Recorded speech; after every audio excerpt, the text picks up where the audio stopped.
Alright, so today we are changing the bearings on a 1979 280ZX. That's the rear wheel bearings. If you have a look here, right here, and here, those remove the brake pads. On the passenger side on this car, this is an 18 and this is a 14. That's not so on the other side. They're both 14s. I don't know what happened. It's a 79, so something's up, but they're still workable. It's just that they're different sizes, so if you've got that issue, then you've got that issue. You need to remove these two guys, get your brake pads out of the way. Then you're going to need to remove the 4 bolts that are here, here, here, and here. On the other side of this car, on the driver's side, I had considerable trouble removing those. I don't think that'll be the case on this side, but we'll see in a while. Okay, have a look here the top of the shaft. As you're getting these nuts and the bolt out, you're going to have a thin-walled wrench or socket. Those don't fit in very well, and if you don't have it, it ain't going to work. Anyway, get these on over the top, and you'll be able to pull them off fairly quickly. And of course, your brake, you want to make sure that as you're pulling that off, you've got a hanger on it so it doesn't go anywhere. Watch that. You don't want to break those lines at all. Okay, once you've got those nuts and bolts off, what you'll do is you'll put a screwdriver within here, give it a few taps with a hammer, and that should pop out. You can set it up over here as long as you're not turning the axle at any point, because that'll fall off. So just put it up out of the way. Usually put it on a jack stand. This is what I'm doing here right now. And then you'll need a 27 millimeter on that nut, if you can see that nut. Let me get a flashlight here. So that nut is 27 millimeter. On the other side, I tried to grind those pinch points off. I'm going to go ahead and say that didn't go very well. I eventually borrowed an impact wrench, a heavy-duty impact wrench, after those were ground off, and it popped right off. I'm going to try the impact wrench without grinding those off and see what we come up with. So let's see how that goes. Okay, so you hammer the axle out. See, that's a little rusty. Just got to pound it out and pull this off. And there's your bearing, your first bearing there, with the dust cover on it, and the other bearing on the other side. We're going to choose to just hammer it out with a piece of metal and a hammer. The pullers we tried to use didn't work, so that's what we'll be doing. As we get going, we're going to clean this up. We'll clean this up with steel wool so that it has a better shine on it, etc. And then we'll clean the inside here with steel wool as well as the other side. So you can see how that goes. We'll show it to you before we put everything back together. Alright, here you go. We've got the inside bearing in place, if you can see that. And so all we used was a brass, what do you call it? Drift. Brass drift slash bar, and fairly light hammer on that. You can see there's still a little bit of chaff up in there.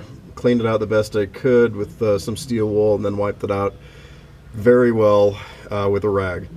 And we'll do the other side after we put the insert in. Don't get your bearing cockeyed. Yeah, don't get the bearing cockeyed. Have a look at the insert here if you can see that. I'm not sure if you can. You notice the discoloration top and bottom. That means it got pretty hot. That's a bad thing. So if you're seeing that, you definitely need to have changed the bearings already. So keep an eye or keep an ear out for any sound in the back that isn't the differential. I know these things are notorious for having noise in the differential, but you got to keep an ear open. Okay, so what we're going to do is secure the wheel. There are different and or better ways to do this, but this will work fine. You can rent a Wheels stay at the AutoZone. But here's what we're doing and how we're doing it. Here's the wrench we're putting on. See which way it's gonna go? Gonna go that way? You set? I'm gonna go. Yeah, I'm going that way. Ready? I think so, yep.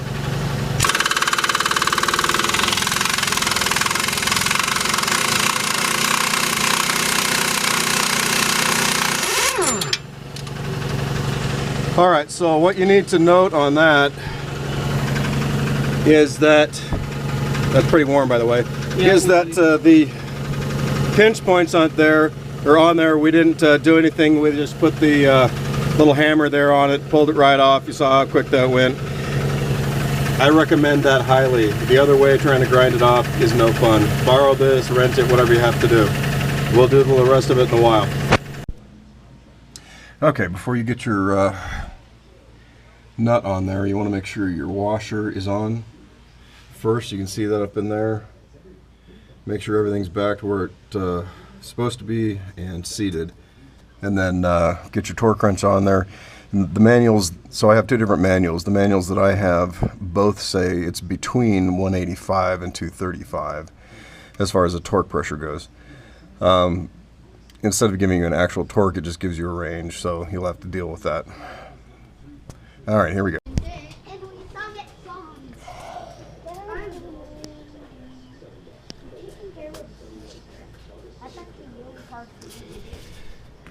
All right, let's try that again. So on the flange bolts, we're about to put back on.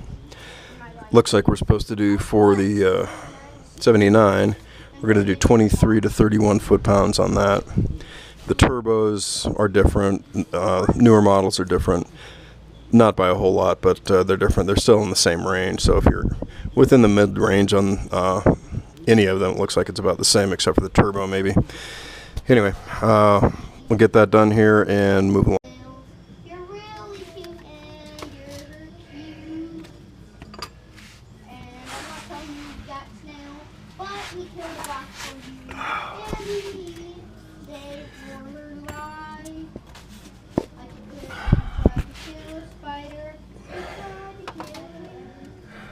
We tried to kill nothing, but we tried to kill a box. I'll show you what a box looks like. You're in a box. A box looks like this. A box looks like that. Yeah, you're scared. Girls are scared, so he's scared. He's a girl. Quiet. She's a girl. Quiet. Rex is a girl. Yep, it's scared. Yep. Let's guys get some. Let's sing while he's eating. This is probably his one. On the last time, it's do and you can sing along with me. Boys are still cute snail. Guys, I think he's happy. She's happy. Brent, look, Dad. Yep. The snail we call a girl. Wanna know how we know? How do you know? You know how girls are scared? Get scared a lot. You know? Some girls don't. This one's a girl and it's scared. So Okay. that's how we know it's a girl. Okay. All right, so as you saw, I just used my extension to pound that in. Got the pinch points down pretty fair, so we shouldn't have to worry about that rolling out or backing off. I'm not sure if you can see that or not. So got a little bit of grease on everything on purpose. Anyway, I got those pinch points flattened out. As you can see, I just used my ratchet extension, pounded in. Just took a few swats on each side, so, and we should be ready to put everything back together. On your bolts here, I believe the compression on that is supposed to be 65. I'll check it and make sure and let you know. Alright, we're about wrapped up here, so we're putting the wheels back on. We'll take it for a spin just a little bit. Just a reminder, get your zerts greased up since you're here. You're not doing anything anyway. And your brakes as well. Come on, Tommy. So you've got one on either side here and here, and then on your brakes, of course. All right, we'll see how it goes in a bit.